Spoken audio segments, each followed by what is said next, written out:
Salam sejahtera dan selamat datang sekali lagi ke channel ini Currents via MY.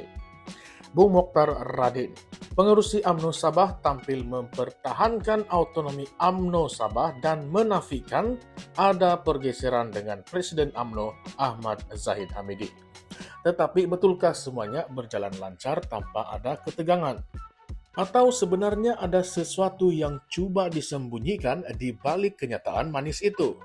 Nah, mari kita teliti, mari kita bongkar bersama.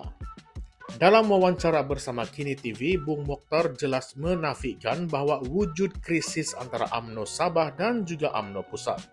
Isu yang timbul karena ketidakhadiran UMNO Sabah dalam mesyuarat penting di seri perdana bulan lalu katanya hanyalah masalah jadwal dan bukannya masalah politik. Katanya masa itu mereka terlalu sibuk dengan program di Sabah. Tetapi jika kita lihat dari sudut politik, absennya UMNO Sabah dalam mesyuarat yang dipengerusikan sendiri oleh Perdana Menteri Anwar Ibrahim bersama dengan Zahid Hamidi dan Ketua Menteri Sabah Haji Jinor tentu saja mencetuskan tanda tanya. Mesyuarat itu sangat penting karena ia berkaitan dengan rundingan kerusi menjelang PRN Sabah. Jadi apakah benar ia hanya sekadar masalah jadwal? Ataupun ada isyarat politik yang coba dihantar oleh Bung Mokhtar kepada kepimpinan pusat. Bung menegaskan bahwa meskipun Zahid Hamidi masih kekal menandatangani watikah calon, semua urusan UMNO Sabah dijalankan secara bebas di bawah kepimpinannya. Beliau menjelaskan kalau beliau sendiri yang tanda tangan watikah, Suruhanjaya Pilihan Raya ataupun SPR tidak akan terima. Jadi secara teknikalnya peranan Zahid masih lagi diperlukan. Tetapi Bung mahu menekankan bahwa Zahid sudah memberikan mandat penuh kepadanya untuk menguruskan UMNO Sabah. Ini menggambarkan satu bentuk autonomi separa. Masih lagi terikat dengan pusat tetapi pada masa yang sama mahu dilihat berdiri sendiri. Persoalannya, adakah ini benar-benar satu kepercayaan daripada Zahid kepada Bung? Atau sebenarnya lebih kepada kompromi politik demi menjaga hati pemimpin Sabah yang terkenal dengan keras kepalanya dalam mempertahankan hak negeri? Kita tidak boleh abaikan latar politik yang sedang bergolak. Mesyuarat di seri perdana dibuat dalam konteks spekulasi mengenai cinta tiga segi politik antara Barisan Nasional, Pakatan Harapan, dan juga Gabungan Rakyat Sabah. Anwar sendiri menekankan pentingnya mengelakkan pertembungan tiga penjuru karena ia boleh memecahkan undi blok kerajaan.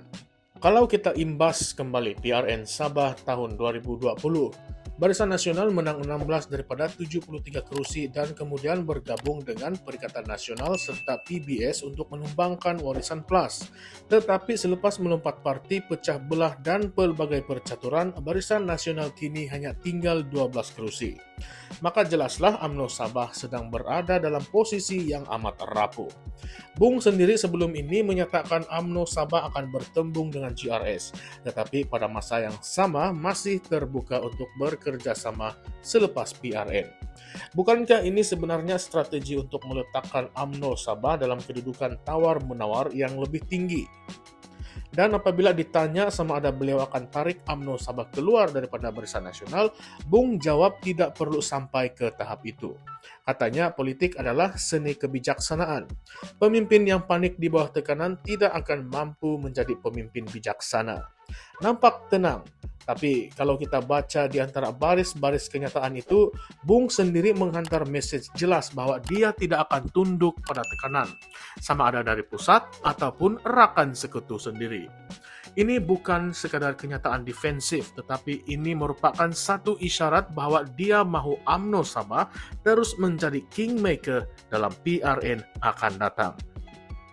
Satu lagi isu yang menarik ialah kesetiaan Bung terhadap UMNO. Beliau mengaku sejak tahun 2018 lagi dia telah ditawarkan untuk melompat parti dengan janji kesnya di mahkamah akan digugurkan.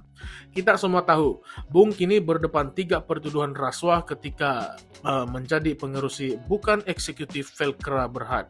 Tetapi dia memilih untuk kekal bersama UMNO walaupun 23 bahagian lain berpaling tada. Malah katanya di bawah kepimimpinannya keahlian UMNO Sabah meningkat daripada 480.000 kepada 613.000. Adakah ini satu bukti kecekalan Bung Mokhtar atau sebenarnya karena dia tahu hanya dengan kekal dengan UMNO survival politiknya lebih terjamin?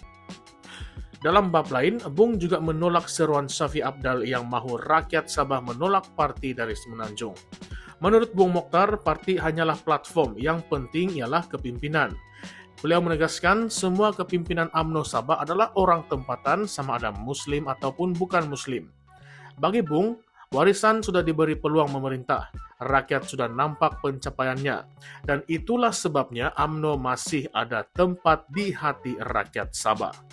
Tetapi kita tahu, kenyataan ini bukan sekadar menolak warisan, tetapi merupakan satu percobaan untuk meyakinkan rakyat bahwa UMNO masih lagi relevan di Sabah meskipun parti itu berasal dari Semenanjung. Kalau kita analisis kenyataan Bung ini, jelaslah beliau mahu menonjolkan image sebagai pejuang Sabah yang setia kepada UMNO. Tetapi dalam masa yang sama menolak dominasi Semenanjung. Kedudukan ini sangat menarik karena ia menunjukkan Bung Mokhtar coba untuk main dua peranan serentak. Setia pada pusat, tetapi juga mahu tampil sebagai jago di Sabah. Persoalannya, sampai bila strategi dua muka ini boleh bertahan? Dan disinilah kita masuk kepada persoalan-persoalan yang kontroversi. Apakah benar UMNO Sabah betul-betul ada autonomi ataupun ia hanyalah mitos politik yang dipelihara untuk menenangkan hati ahli di negeri itu? Kalau Zahid Hamidi masih pegang watikah calon, bermakna kuasa sebenar tetap di tangan pusat. Autonomi yang Bung maksudkan mungkin tidak lebih daripada sekadar lesen operasi yang diberi oleh Zahid, bukan kebebasan mutlak. Jadi, adakah UMNO Sabah benar-benar bebas menentukan nasibnya sendiri atau sebenarnya masih lagi terikat dengan kepentingan politik Semenanjung? Di satu sudut yang lain, apakah mungkin Bung sengaja mahu menjarakkan diri daripada pusat karena mahu membina bargaining power menjelang PRN nanti? Bukankah ini strategi klasik politik Sabah di mana pemimpin negeri sentiasa mahu dilihat independen agar mereka boleh demand lebih banyak kursi, lebih banyak jawatan, dan lebih banyak kuasa dalam rundingan dengan pusat? Dan kalau kita kaitkan dengan kes mahkamah yang sedang dihadapinya, adakah mungkin ini juga cara Bung untuk menunjukkan bahwa beliau tidak mudah digoncang, malah tetap berani melawan arus politik yang coba menekan dirinya? Apa yang lebih menarik ialah jika benar Bung Mokhtar pernah ditawarkan untuk melompat parti dengan janji kes digugurkan, maka kita harus tanya, siapakah yang menawarkan tawaran itu? Dari pihak mana? Dan kenapa sehingga hari ini tiada siasatan lanjut dibuat tentang dakwaan serius seperti itu? Bukankah ini menunjukkan bagaimana politik Malaysia masih penuh dengan tawar-menawar gelap yang tidak pernah sampai ke pengetahuan umum? Jadi, kawan-kawan, disinilah kontroversinya. UMNO Sabah, Zahid Hamidi, PRN yang bakal tiba, rundingan kerusi yang penuh dengan drama, serta persoalan besar. Adakah Bung Mokhtar benar-benar pejuang setia UMNO dan Sabah, ataupun sekadar seorang ahli politik yang bijak bermain di dua gelanggang demi menyelamatkan kedudukan dirinya sendiri? Sebelum kita akhiri, saya ingin tinggalkan satu lagi persoalan untuk Anda semua fikirkan. Kalaulah betul UMNO Sabah ada autonomi penuh seperti yang Bung Mokhtar dakwa, kenapa masih perlukan tanda tangan Zahid Hamidi untuk watikah calon? Bukankah itu bukti yang jelas bahwa kuasa sebenar masih lagi di pusat? Atau adakah kita sedang melihat satu permainan wayang politik di mana autonomi hanyalah topeng untuk meredakan sentimen rakyat Sabah yang sudah lama terasa dipinggirkan? Inilah persoalan yang akan terus menghantui politik Sabah menjelang PRN nanti. Jadi Anda rasa adakah Bung Mokhtar benar-benar bebas atau sebenarnya masih lagi terikat dengan tali halus dari Semenanjung? Kongsikan pandangan Anda di ruangan komen di bawah karena saya ingin dengar pendapat Anda. Dan jangan lupa kawan-kawan, politik Sabah ini memang penuh dengan kejutan dan kadang-kadang apa yang nampak di depan mata itu tidak semestinya itulah kebenarannya. Jika Anda rasa konten ini membuka mata Anda, jangan lupa untuk tekan butang like, share, dan juga subscribe ke channel ini Currents via MY. Kita akan terus membongkar isu-isu panas yang coba disembunyikan daripada rakyat. Ingat, politik bukan sekadar janji manis di pentas, tetapi juga permainan kuasa di belakang tabir. Kita jumpa lagi di episode yang seterusnya dengan lebih banyak kontroversi yang bakal kita dedahkan bersama. Oleh itu kawan-kawan, salam sejahtera, salam perjuangan, dan salam reformasi. Sekian saja. Terima kasih semua.